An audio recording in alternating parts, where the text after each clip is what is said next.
It's been a while. It's been a while. It's been a while since I've seen her hold her head up high.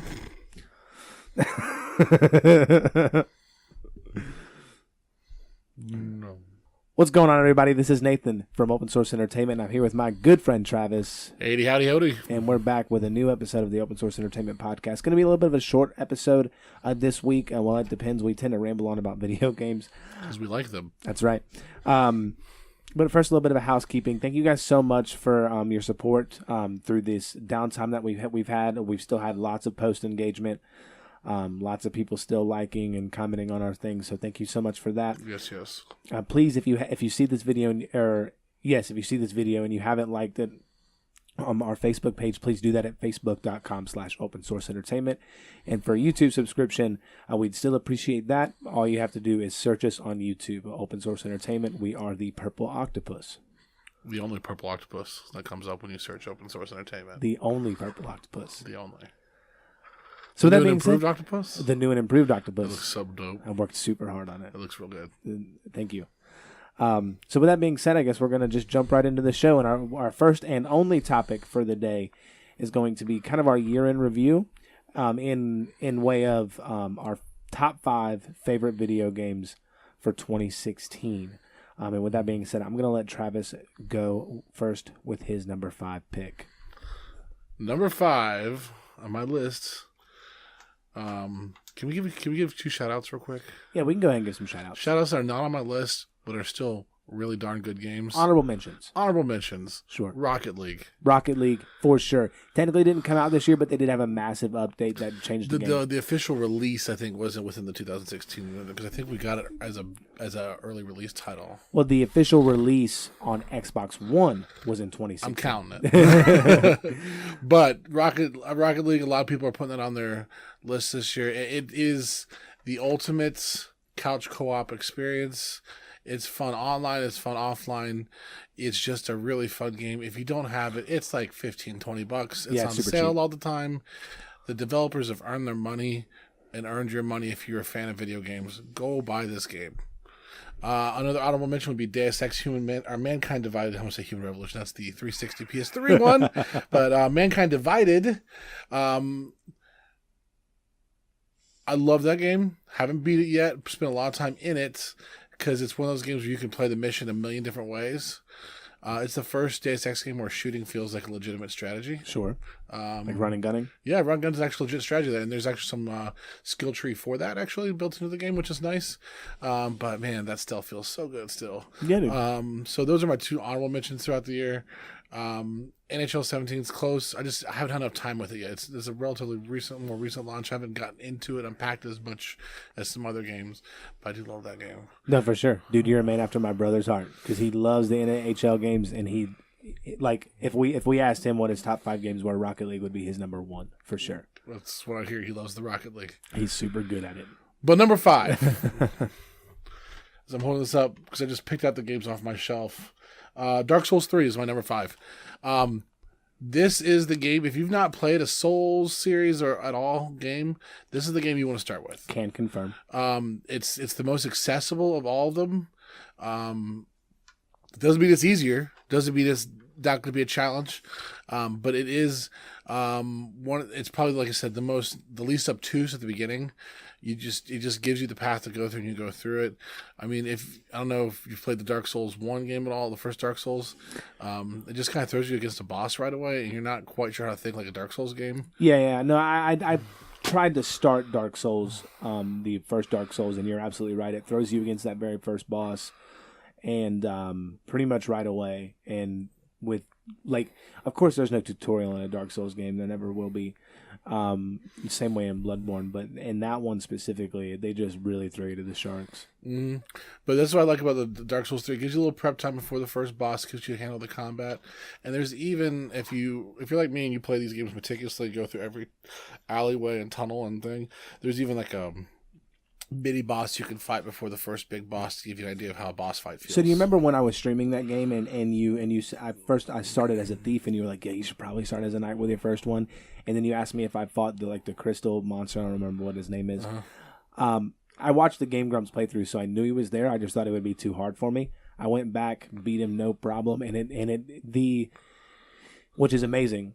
It's just that rolling a knight was much easier in terms of combat than trying to play Bloodborne in Dark Souls like I was. Right. But it was so good for my playthrough already because you use those crystals for upgrades, and I've already got like probably more of them than I should. No, yeah, it's one of those things I tell people whenever they start. Oh, I'm playing Dark Souls 3. Go beat that monster before you go to the first boss. Because what you get from it is so worth having. That game is all about getting I get health and stamina, and I make sure my weapon is up to par, and it keeps you alive.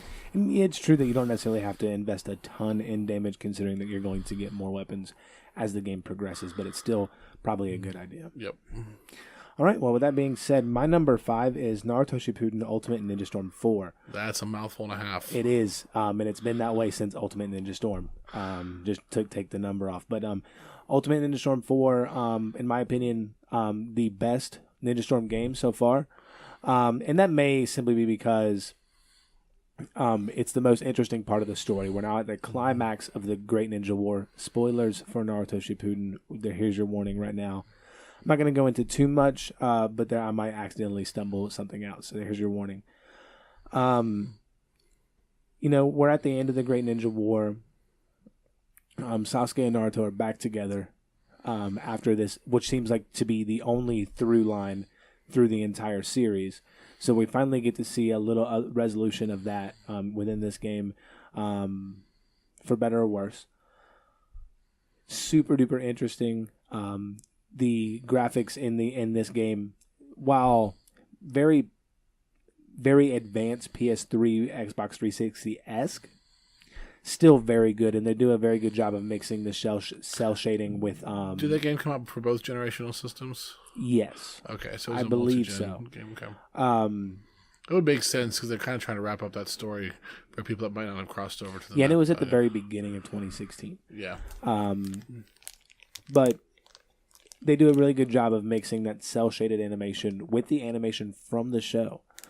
So you get a little bit of the best of both worlds there. I mean, it's not a very balanced fighting game. Not one that I would recommend trying to play competitively because there are just going to be certain characters that wreck shop. However, it's definitely fun. Like we said earlier, for Rocket League, it's definitely a fun couch co-op game that I really, really enjoy. Super fun. It's one of those I want to pick up and play, but I don't want to spoil Shippuden for myself.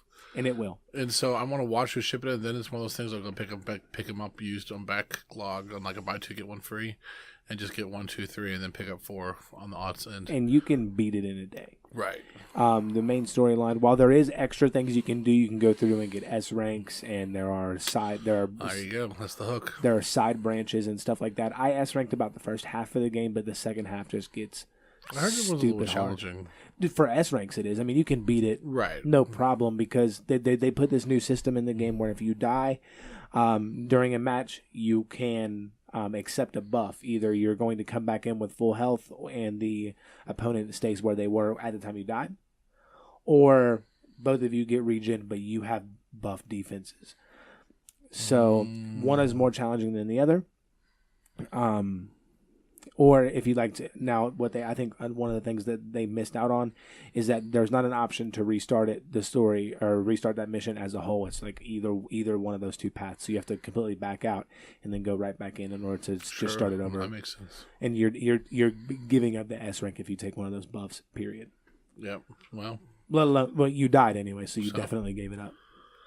Well, good deal. My number 4. I don't have the box here with me because it's big and it's in my desk, is World of Warcraft Legion.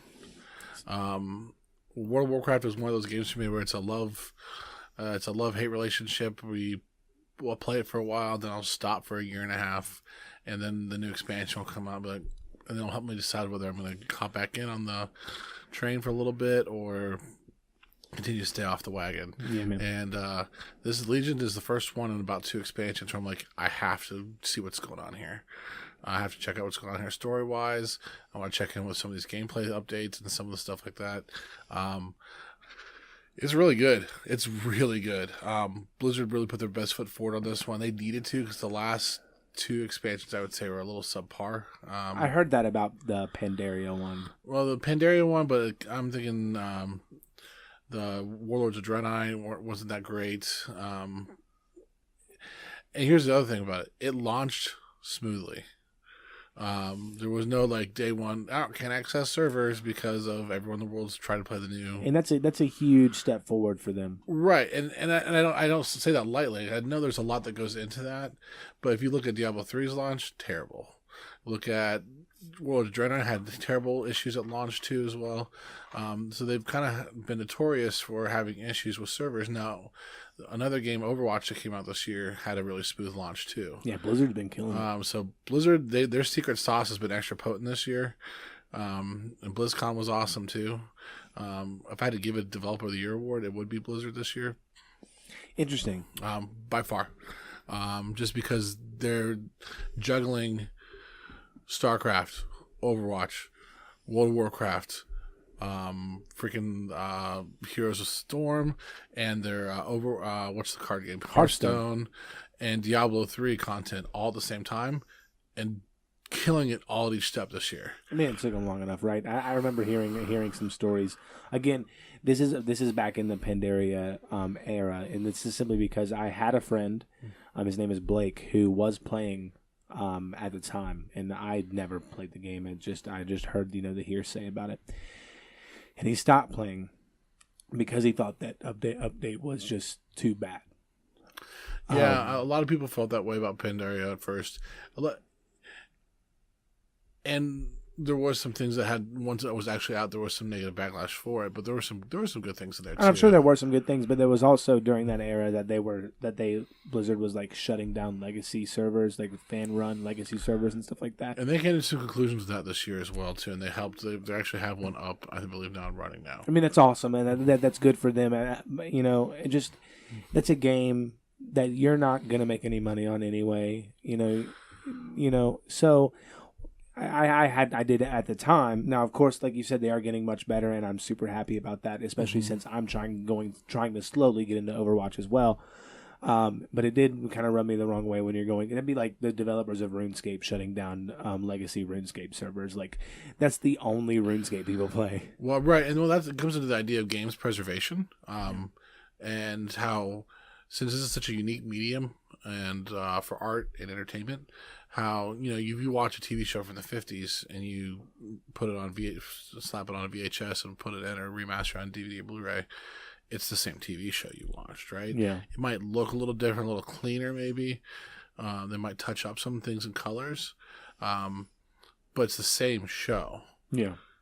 World of Warcraft is not the same game. Video games in general. 2016 version of World of Warcraft is not what it was in 2010, 2009, or Vanilla WoW or anything like that. It's completely different. And so, do you just say, well, we don't preserve Vanilla WoW because we've gotten better? It's gotten better technically. Well, technically, you may say it's gotten better according to metrics and review scales and things like that, and requests by fans, but. Certain groups of fans have that historical sense where they want to play that vanilla WoW still and have that nostalgic feeling when they play the game. Oh, for sure. So, I'm a big fan of the historical servers, of the vanilla WoW servers, and they should have one for each update, really. I mean, for people that want to go into, why not? Like, if your favorite thing ever was right at Burning Crusade when the second one launched, and that was it, and that was your jam, there's probably a couple thousand people that feel that way. I'm sure. And that would play on a single server for that, and you could have a server that's popular enough to keep that up and running and mod it, and still probably keep it financially viable. Yeah, maybe. I'm glad that Blizzard is doing well now. They are definitely a developer that deserves it. They've been around since the beginning, so I'm glad to hear they're doing better. Mm-hmm. So my number 4 is Far Cry Primal, which I can't wait to play. Someone dropped that one in. Far Cry Primal is is everything that was awesome about Far Cry 4, Far Cry 3, and Far Cry 4. In terms of there's an outpost that you have to take, but the way you do it is completely up to you. But they added another layer to it, and when you're watching Far Cry 4 playthroughs like on YouTube and stuff like that, the most interesting and fun things that would happen randomly were animal encounters, and they made a whole game out of that. Right. You know, it's you know me, I'm a little bit of a country boy. Oh, really? I like going out into the woods. I like animals. I like wildlife. I like hunting even, which it wasn't always a thing. And to be able to go into a game that was similar, without being like Cabela's Big Game Hunts or whatever, he's still making a game out of it, while also, you know, keeping the formula interesting. They were like one of my favorite parts in the game, right? Is that once you hit a certain point in the main story, once you go so far with the wind gem, then you're able to go out and on hunts, and you're able to hunt down specific, stronger variants of the wildlife that you'd see out in the wild. Say, for example, like a dire wolf, for example, and it's white, so it's totally like snow, just like in the game. Super dope. Nice. Or ghost, sorry. Just like ghost in the game. I figured you were saying. Yeah. That was stupid of me to say. And you can go in, and you can only when you unlock those areas can you tame that more powerful variant of that animal. So it was able to, okay, they added this cool feature, right? You can tame animals. And that's great. But how are you going to gamify that? How are you going to keep that interesting throughout the game? And it's basically like, we're just going to give you animals that can like legitimately just fuck up every other animal. Well, they gave it the hook. Yeah. The classic hook. And once you have that final saber cat, you're pretty much an unstoppable force. But super duper fun. Feels super good. Feels like there's a lot of weight behind the tools that you use. When you throw a spear, right? It's almost unnaturally fast, but the way the character model moves as he throws that spear makes it seem like he really had to struggle to get that kind of speed. Super duper fun. I love that game. Could not recommend it enough to anyone who likes the outdoors, who likes wildlife, but is a little bit tired of playing like Big Bucks 2013. No, that's fair. I'm really looking forward to playing that game a lot, actually. And so you're saying Far Cry doesn't miss machine guns that much? No, I don't think so. You do get a variant on the bow. This is a minor mechanical spoiler. You get a variant on the bow that allows you to shoot more than one arrow. So they lost that bitch. So they do kind of compensate for the fact that you only have at any time either melee combat or one projectile with the bow, and you can do some super funny shenanigans with that. Awesome. Yeah, that's great. My number 3, Madden 17. Interesting. I love sports. I love football and I love hockey. They're my two favorites.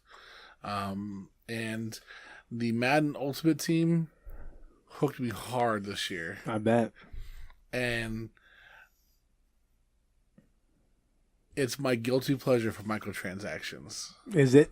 What is it going to allow you to like? So you have like packs and stuff that you can buy, like a football pack of cards, right? Sure. You go to Walmart and there's the new Topps 2016 NFL packs, right? Sure. Madden Ultimate Team is kind of the same thing where you get packs of players and they improve your overall team, right? But then they'll do special things based on the NFL season, like they'll have Legends Week where you can buy Hall of Fame players, packs that will feature at least one elite Hall of Fame player that's been for all the way from it could be all the way back from like the 40s, which is really cool to see like some old dude from the 40s playing in the NFL against like Aaron Rodgers or whatever. You know what I mean? Yeah. So, and that's just like if you're a big football nerd and love football and football's history, like that's just kind of fun. And that number, man, when you see your overall team ranking go up just 1 point, like yes, I went from 86 to 87, 87 to 88, 89 to 90, 90 to 91. You know, you just get it's they put an RPG in my football game, and as you know, I do love RPGs and I do love football. Right. So it's almost like the perfect little combination to keep me addicted to playing football games over and over again. No, absolutely. And it makes me want to pick up 18 because then, like, you know, everyone switches over the year, even though I don't like to buy it every year. But everyone switches. A lot of people just play Madden, right? I mean, that's their game. So the community switches from 17 to 18, and I'm gonna be like, man, I don't. The amount of people online on 17 is gonna be way lower. Yeah, sure. Come August this year when the next one comes out. Yeah, and the only time I've ever played Madden 17 is one of our very first Let's Plays where you obliterated me. I like Madden a lot. So I'm not. I wouldn't say I'm a great player. I would say I'm above average online. No, for sure. I mean, because you understand the game in a way that makes that's super advantageous. Like, say, for example, someone like me who doesn't watch the game on TV, who doesn't like watch the play breakdowns on ESPN and stuff like that. Whereas, like my uncle is the same way you are, and we used to play on PS3, like Madden, like 2012 or something, just like that, you know, and he would explain to me, like, you see that there's a big hole in the line, you gotta run through that hole, dude. It's like super simple, and like I just cannot wrap my brain around it. Well, the best thing ever is when you learn how to when you understand some of the core mechanics of how football itself works, and you can just do the adjustments to your defense or offense on the fly, and completely make adjustments to whatever, because you choose a play, right? Right. And you guys get lined up in that formation. Whatever formation you decide to play within that formation, right? So you get that subset of a set, right? And then you get there and you realize, oh man, this is not a good matchup. So you have a couple choices. You call timeout real quick. You only have 3 of those in a half, right? So you call timeout real quick and try again because you're about to get toasted by this play. Right. Or you got to memorize the audible buttons and the adjustment buttons real quick. And that's what used to. Well, I've played Madden growing up my entire life, and I used to tick my brother off Christian all the time because he'd get the line of scrimmage and he'd be looking good, and I just press like 36 buttons real quick on the controller, and my defense just completely changes. Yeah, I mean, it's super frustrating. He's like, "I've got you beat." I'm like, and he's like, "Oh, come on, man." Yeah, that's what you're talking about in our Let's Play. Actually, there's one specific thing you can do in Madden that you can really screw over a new Madden player by doing, and it's by doing quick plays. You do quick plays, and basically, if the person doesn't know how to adjust to that, they're stuck. They are stuck in whatever play that they did, and you can pick a play that is powerful against that and just spam the fuck out of it. Which is what my brother does. Fuck you, Ryan, for doing that. That is so frustrating. It is, and it's mean. And what's even better is when you do quick plays and they don't know how to make an adjustment, and you can make an even better adjustment off their defense, right? And just change the routes and stuff to whatever you want. Yeah. So no, it's one of those games where it's truly as deep as you let it be. You can just have fun playing casually with your friends and never learn to get too deep into the systems and mechanics of it.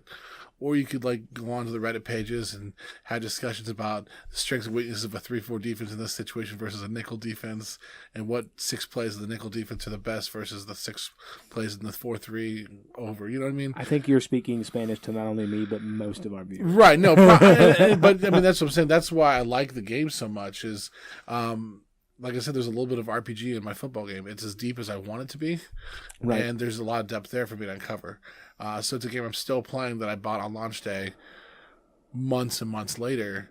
And of course, we talked about, can you beat this game or not? You would never be able to chew through all the content in the game. No, there's always but you can say the same thing about Skyrim and stuff like that. Right, sure. And it just be, but at some point you're just going to be doing this same shit over and over. Right, but the play hook is real good this year, I think. No, I'm 100% with you on that. I'm down with the Madden this year.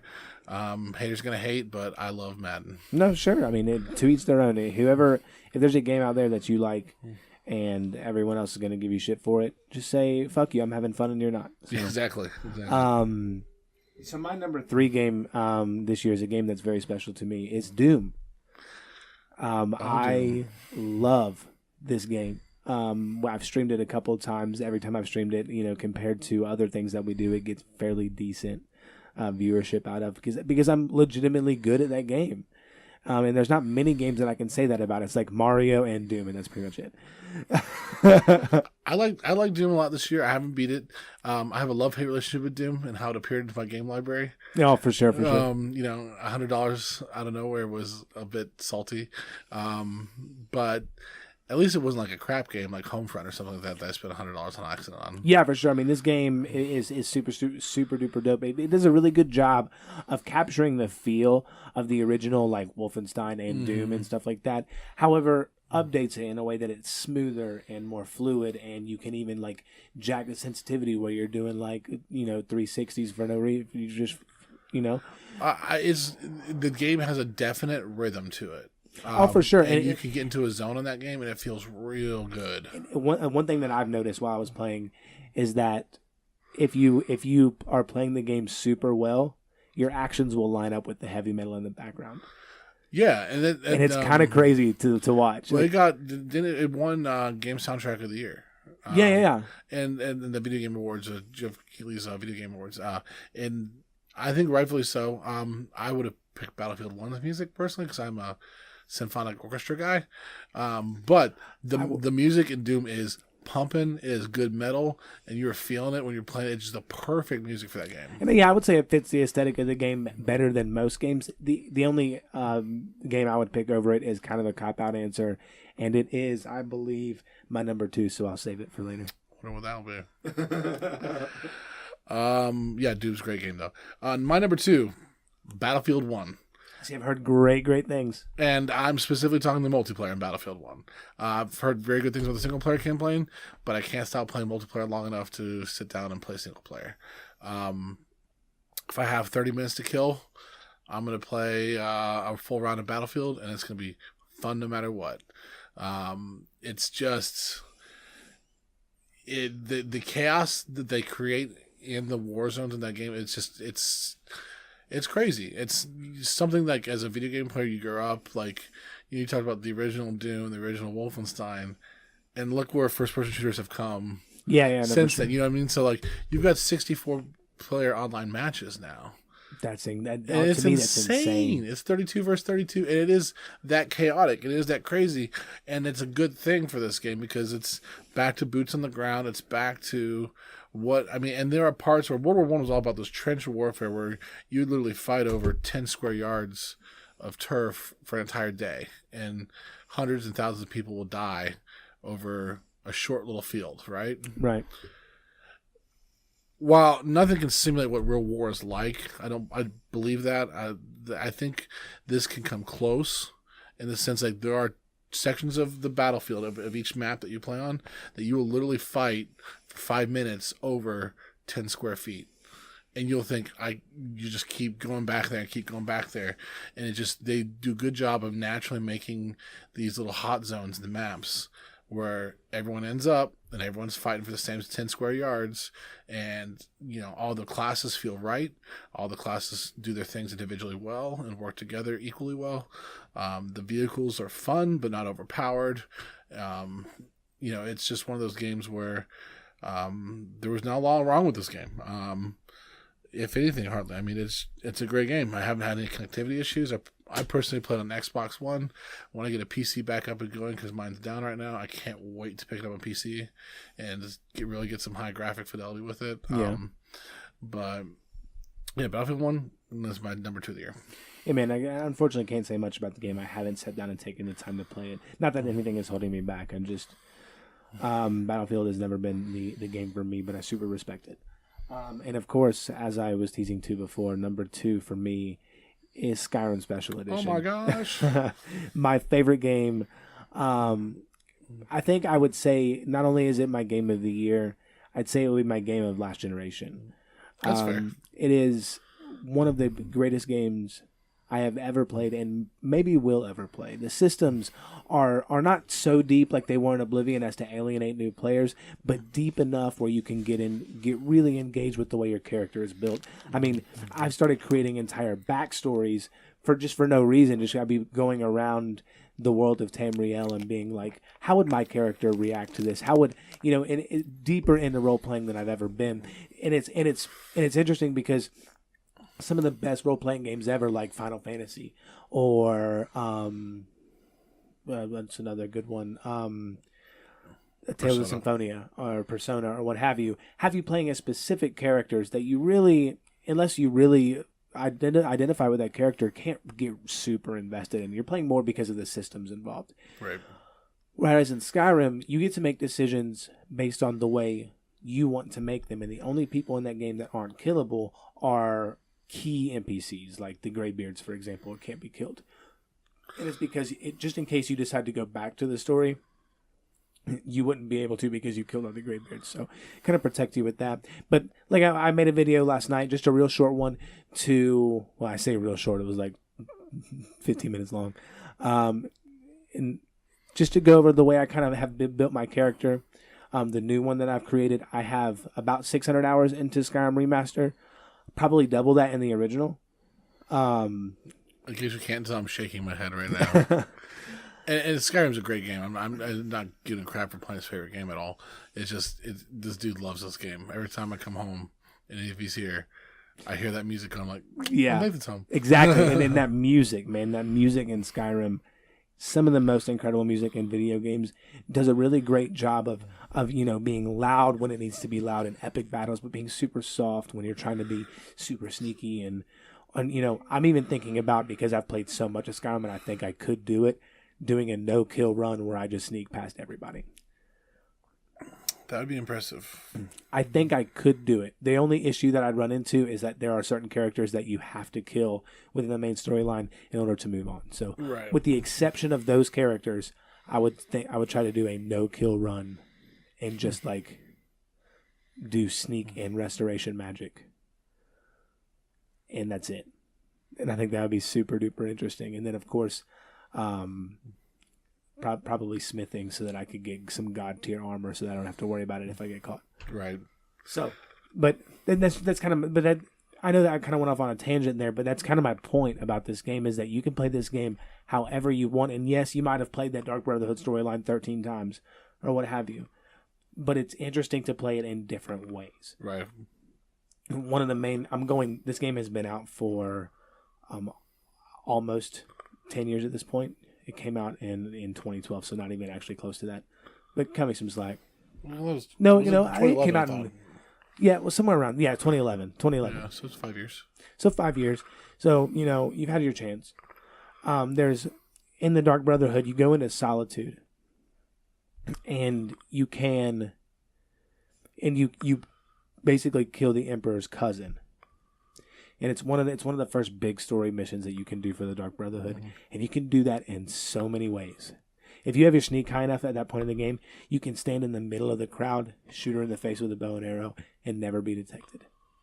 Or you could go there super low level, crank the difficulty up, and see how well you do in a super hard stealth game. Which is the way I did it this last time. Super duper fun. Just that's an example of the sheer amount of ways you can play this game. Sure. What's the idea? It's almost like the pure Western RPG. Absolutely. I think look at that and Fallout 3 are probably the two most pure forms of what a great Western RPG can be and should be. Ironically, they're both from the same developer. And I would even put, even though it's not nearly as well received as Fallout 3, I would definitely put Fallout 4 in there as well. Oh, I love Fallout 3. I love Fallout 4. A lot of people will say The Witcher right now, but I think The Witcher pigeonholes you again into a specific character. Now, Geralt, I think, is a badass character. Yeah, and like you said, you play that game for the systems and the environment, and you can play that game in different ways than you did last time. Yeah. But in terms of being super engaged in your character, Geralt is not you. Geralt is Geralt. Right. And that's what makes a true Western RPG special, is you can be whoever you want to be for a few minutes, I always tend to make female characters for some reason. I thought about it, but I don't like the way female Khajiits look. Might download a mod to change that. Sure. Yeah, absolutely. And that's the cool thing with the special edition is the mods. Absolutely. And that's, I feel bad for my PS4 only brethren in the sense that you're getting some mods, but only in-game assets. Only in-game assets, which is fine, to be honest, because there's not a whole lot of mods on Bethesda's website, which is the only way you can get them, that do not use in-game assets. The only things that I would say that don't are like texture packs and stuff like that. But the texture packs make it look extra pretty. They do look extra pretty, but it's something you can do without. Yeah. Skyrim it's a force of the gaming world. Like, it's still, I know it's still, anytime there's a Skyrim article on IGN, it's still one of the highest populated articles of the day. It's a 5-year-old game. Whenever it's on the Steam sale, it's always in the top seller. And And you would think, well, everyone's bought this game at some point, right? I probably bought this game 4 times. And I think I had it on 360 when it came out. And Yep. then I had it on, and then I bought it on PC. Yep. And I bought it on Xbox One the same day you bought an Xbox One, so I took mine back. Yeah. But yeah, it's just one of those things that games that's probably just going to stick around. And you know how I am about medieval stuff too. I'm super into it. Oh yeah. So we've gone on quite a bit about Skyrim. Of course, if you haven't played it, you have got to do it. Yeah, it's definitely worth it. I'm always tend to lean a little towards the Eastern side of RPGs versus the Western, with a distinct love for Fallout and the post-apocalyptic stuff. I think that's fun.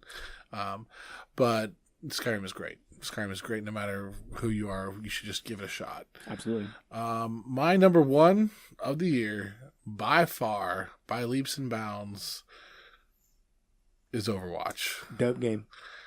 I love me some Overwatch. To preface, Team Fortress 2 is the closest thing that's existed to Overwatch before Overwatch. And I probably have 500 or 600 hours in Team Fortress 2. Nice. And now I don't have nearly as much in Overwatch as that because the game's only been out for this year. And your PC also went down, which played a big role. So sad. Yeah, my PC going down has inhibited my Overwatch love a little bit. I still play on Xbox One at least once a week, but it just doesn't feel as good as on PC. Of course.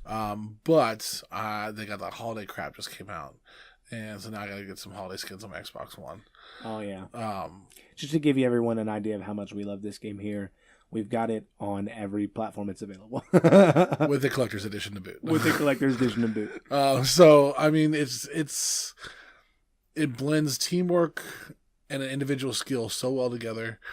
You can contribute to your team winning or losing in a myriad of different ways. It doesn't have to be, I have the best KDA, I'm king of the headshots.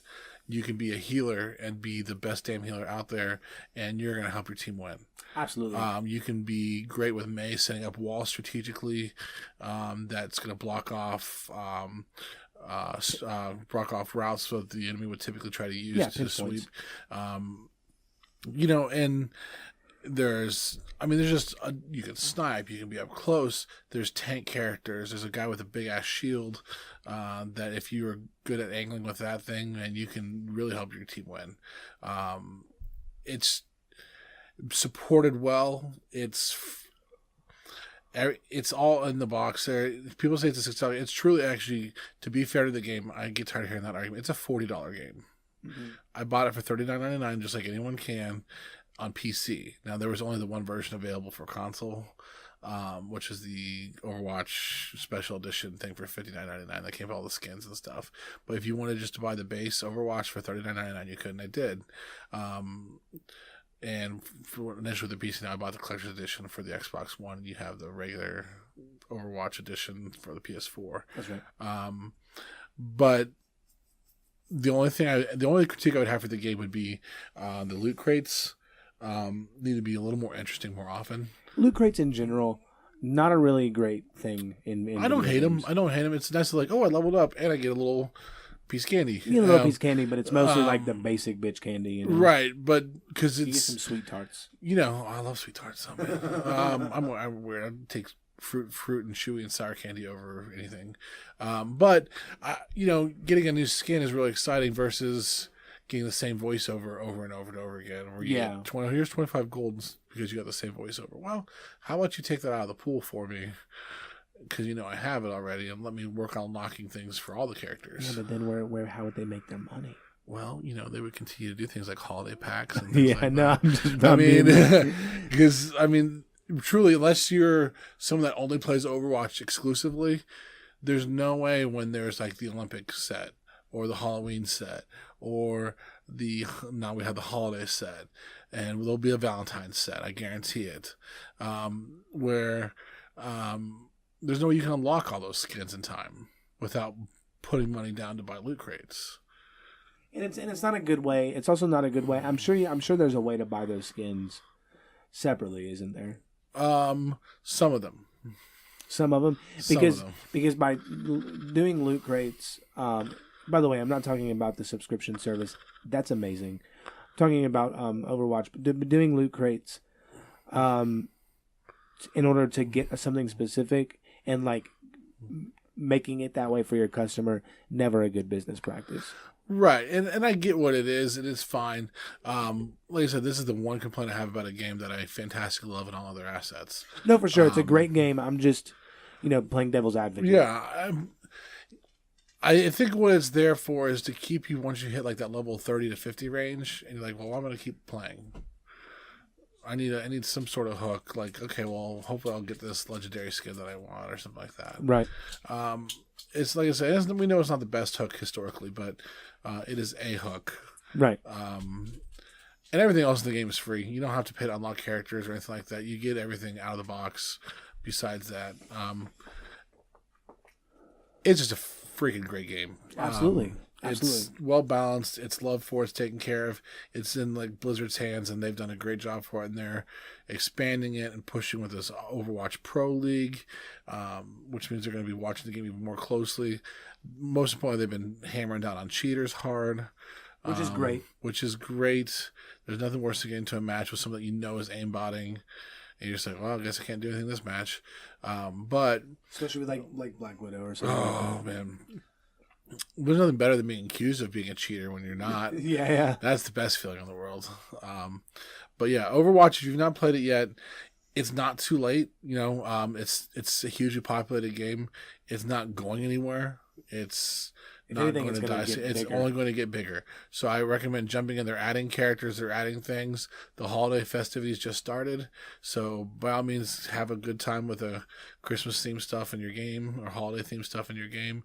Because they're actually, this represents a multi-natural cultures in that game. So absolutely. It might be more than just Christmas. You never know. I haven't gotten into it yet, but yeah. So to wrap up, my number one game this 2016, of course, if you know me, is Pokemon Sun and Moon. What? Pokemon Sun and Moon being the best Pokemon games I have ever played, and I've played all of them. Basically, the story more interesting than ever. No, of course, no spoilers for that here because it did just come out. I haven't played it yet. I'm going to get it on Christmas Day. Yeah. So I'll punch you. So one of the it is as far as story goes, and of course it's a JRPG meant for kids. So you take the story with a grain of salt as it is. But if you go into it with that level of expectation, then it is one of the better stories in a JRPG in general. Believe it or not. Excuse me. One of the better games that I've ever played coming out of Japan, and I'm a huge Nintendo fan. I've played almost every Nintendo game that you can think of. It's super duper fun. The battle system hasn't necessarily changed. They didn't add any new types or anything like that, but rather new type combinations. But they made it more streamlined for new players, and that's something that really makes me happy because they at the same time they made the competitive scene harder to get into, and that's simply because everyone and their mother could have reasonably qualified for nationals last year if they wanted to, if they really put their mind to it. Mm-hmm. And they're just making that a little bit harder where only the good players get through. And I understand that eventually the Pokemon competitive had to make that leap because that's how it is with everything else. Well, like League of Legends is a great example. Mm-hmm. You have to be stupid good at that game to make it into the competitive scene, the real competitive scene. Right. Like stupid good. And it's kind of the same way with Pokemon now, is that you have to be ridiculously good. You have to be well-researched on every Pokemon that you could possibly run up against, their movesets, their IV and EV spreads, everything. And that's saying a lot because there's how many Pokemon now? There is, in this year's VGC, you can only, I guess the 2017 VGC, you can only use Pokemon from the Sun and Moon decks. So you don't have to do like all 800 Pokemon that there are. Thank goodness. I was going to say that's astronomical. Yeah. You can only use Pokemon that you can get in the Alolan decks. You can still trade in Pokemon from other games so that you can have them if you're a collector and you want to complete the national decks to get your Shiny Stone or whatever it is. But you can only use games that are native to Pokemon that are native to Alola. Okay, that keeps it. I mean, it's not like it's an easy task now, but it keeps it more reasonable. Now, but because of the current rules in Pokemon VGC, I do believe that like they added ton of legendaries in the form of Ultra Beasts. They aren't at all what I thought they would be, where they're just like boss characters that you have to fight, and that they're not actual Pokemon. They can be caught. Again, sorry with the spoilers, but that's a mechanical part of the game, and it's not a story spoiler. The Ultra Beasts and stuff like that can be caught. So basically, what that turns your team into is like your box legendary and Ultra Beasts. Right. And that's just and it's only because those are the best Pokemon in that game. Period. They're the best Pokemon in the game. Sure. So you want to run a Lunala with 3 other Ultra Beasts, great. Go ahead and do it. And that doesn't change the fact that you could be a good battler, with any Pokemon. Right. It's just that because Pokemon is because of its nature is inherently imbalanced. Like a Girafarig is never going to beat a Solgaleo. No. Right? It's just not going to happen if both builds are built optimally.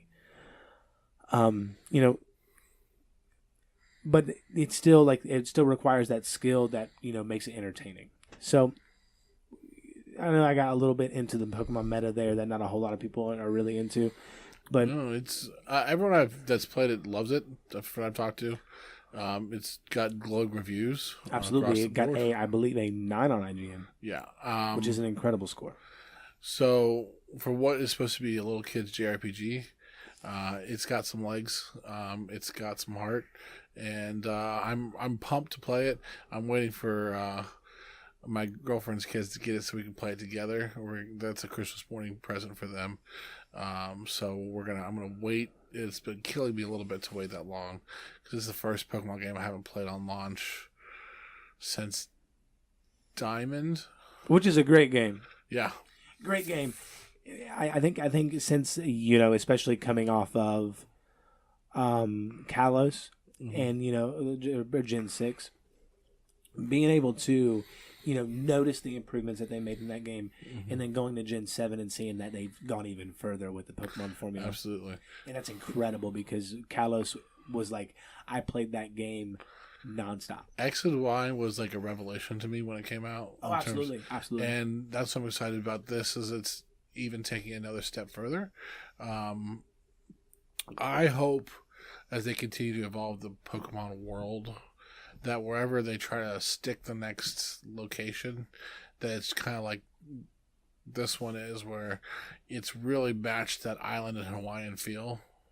I'm going to make a prediction, and I'm hoping that I'm going to be right. Now, because of the NX coming out next March, and it being as powerful as it is, we're talking about powerful enough to potentially run Skyrim and Dark Souls 3 on this thing, and that's truly incredible. We're going to be able to go to, I think, they're going to make a game where you go to every region that's currently available, completely open world. Maybe not. I'm thinking that the regions themselves are going to be open world, but the way you travel to them, not so much. Going to be like in Sun and Moon, where you get on a boat to go to the next island, or get on a boat to go to. Now, will there be like Region 1? Let's say you start in the Kanto region, and of course you would, because that's the nostalgia play. Right. So let's say you start there, and it's got its typical progression. You can beat the Kanto region with Pokemon in the low 40s. You can, but the way that they've done it now, I don't know that you right. But that what you I'm would saying be able is, to. so then you go to the next region, which is the next region. The next region is no, not Hoenn. What's it called? Not Sinnoh. What is it? And it's with the anime when they did the Orange Islands and stuff. I was thinking of Heart Gold and Soul Silver. Yeah. No, that kind of takes place that arc takes place in between those two arcs. I feel horrible for drawing a blank on that. But so that leaves the next place, and you start at the level you left. Like low 40s, and then you can beat that level with like mid 60s, and then you go to the next place, and everything's low 50s to 60s, and then you get 70s and push to 80s, all the way till by the end when you get to the last place, you maxed some pokes out maybe. Yeah, and I don't for a second believe that it's going to be you're going to get each region, I think, but you're not going to get each region as fleshed out as they were in their own individual games. Like, say, for example, when you go to the Hoenn region, which is Ruby, Sapphire, and Emerald, you're going to get that main region, but you're not going to get the Battle Frontier. Right, so that's what I was thinking too, is how the Elite Four would shake into that, and I would love to see there being like a worldwide competition at the end. Like, Well, I would love that'd be a great way. That'd be a great way to end, and that is something that I can't wait to talk to you about when Pokemon Sun and Moon. yeah, And I know you've already kind of been spoiled on it a little bit because Yeah. of even the trailers, but there is an inkling of evidence that kind of goes to show that that the Pokemon world is one big world, and that the Pokemon League is not restricted to specific regions. And that'd be so cool. Like if you could get the best of the Elite Four from each region, like gotta tell you. Lance from Lance Lance is in Gen 1, yeah. Gen 1. I always liked Agatha in the second one. But I mean, whatever. So they pick, the top tier of the Elite Four from each one, and then you got to go through them. Be like Lance, probably Steven Stone, all those really iconic ones, Right. And those are just some of my two favorites. But yeah, I think it's gonna be super great. I think we're going to get something close to that. What do you call it? On the NX? I think you just call it Pokemon. You don't call it Pokemon Generations? No, I think you just call it like Pokemon, and it's everything that we've done so far. And we're going to build on this, not as a platform like an MMO would, but we're going to build on this moving forward. So the question is do you also get the one good thing that Pokemon does in their story, whether it's the mainline story is cheesy or not, is it gives great tidbits and little what you might think of being a throwaway line about the history of Pokemon and the ancient history of Pokemon. Yeah, I mean, I think you're going to get some of that scattered throughout, but say, like, for example, the Delta episode in Pokemon Omega Ruby and Alpha Sapphire. Mm-hmm. That is very much one of those side storylines where it's like, this is how Deoxys came to, which we kind of already knew about, but it's also like, this is how Rayquaza plays into it and stuff like that. One of those sidelines that are really, really interesting. But I don't think you're going to get that. What I would love for them to do, the Pokemon Company at some point, just like Nintendo finally broke down and gave you a timeline for Zelda in the books, and like the multiple timelines and stuff like that. I mean, they have. It's just like the way that Nintendo builds their games. If you try to connect them, like say, I'll give you an example with Pokemon. It is currently believed by pretty much every Pokemon fan that exists, or that's super hard into it, like I am. That pretty much generations 1 through the second chapter of episode 5 are in a different universe than generation 6 and 7. Completely different. And so far, each one of those regions has something specific to them that makes Pokemon more interesting and specific to their region. Say, for example, in Kalos, it is believed that Mega Evolution only happens in Kalos, and that there's actually evidence in Sun and Moon that confirms that. Oh, and then of course in Sun and Moon you have Lola forms, and things Z like types that. Things that because the Pokemon universe is so extensive, we would have seen. In fact, they talk about in the beginning of the game, and I will spoil this only because it's in the very beginning of the game, like opening dialogue, that Professor Kukui, who is in Pokemon Sun and Moon, competed in the Kanto Pokemon League with Alolan Pokemon. So it would have been something that we saw. Would have been something like this, or even just hinted at like this. Meowth is a little different than it is here, but we didn't. We didn't get any of that. There's no reason that those things would not be available in those other regions. So, and it's all kind of connected to Hoopa and stuff like that. But basically, Pokemon Red, Blue, and Yellow, all the way up to Black and White 2, completely different universe than what we're in now. So I think to go back to those regions within this universe, the same way we did with Hoenn, for example, would be super duper interesting. And I think that the NX is going to be strong enough to handle it. And as just to kind of back up my theory on that, it is rumored that Pokemon Sun and Moon is going to come to the NX, and it's going to be both Pokemon Sun and Moon in the same game. Oh. A little bit like Pokemon Emerald, right? or I love Emerald. Platinum, say for example, where it's kind of both games in one. There's no version exclusive Pokemon and stuff like that. But because it's on such a larger scale, it's going to be very unique, I think. Oh. So they're already going to be capable of doing something like that. And I do believe that this is going to be the first Pokemon game with DLC. I do believe that. I think we're going to go back to the Kanto region because in the beginning, when like all that data mining happened or whatever, there was a key location leak that was named the Kanto region. Right. I do remember hearing about that. So I do believe that eventually, and the code is already in the game, that we could get back there. And if that happens, it happens on the NX. Well, I'm psyched for Pokemon. It's I've played every version of it since Red and Blue when they came out, and it's unfortunate I can't put it in my top 5 because I haven't played it. But that and Final Fantasy might sneak in if I were to write the lists later on. Of course. Because Final Fantasy just came out. There's no way I've had enough time to play that to guarantee where that sits. And Pokemon's the same way. I'll get that December 25th and have 6 days before the end of the year. And I won't. Yeah, maybe we can go back and while we're like on our breaks and stuff for Christmas or what have you, we can go back and try to play some of those games we missed in 2016 and do a real year in review. Oh, there's plenty of games in 2016 that I still want to sit down and chunk through for sure. Well, thank you guys so much for listening to the Open Source Entertainment podcast. We do appreciate that. Please, if you like this, like us on Facebook at Open Source Entertainment, at Open Source Entertainment. And the same thing on YouTube. All you gotta do is type it in that search bar. And hit that subscribe button. That's right. Or that like button or that follow button on Twitter at OSE Collective. We do appreciate all of that. Thank you guys. Absolutely. For that. We do have a couple of very special videos coming out here very soon. So please be on the lookout for that. Yes. One, extremely special and does mean a lot to me. So if you did make it to the end of this video, here is a picture of a cute hamster. And I hope you have a great day. Bye.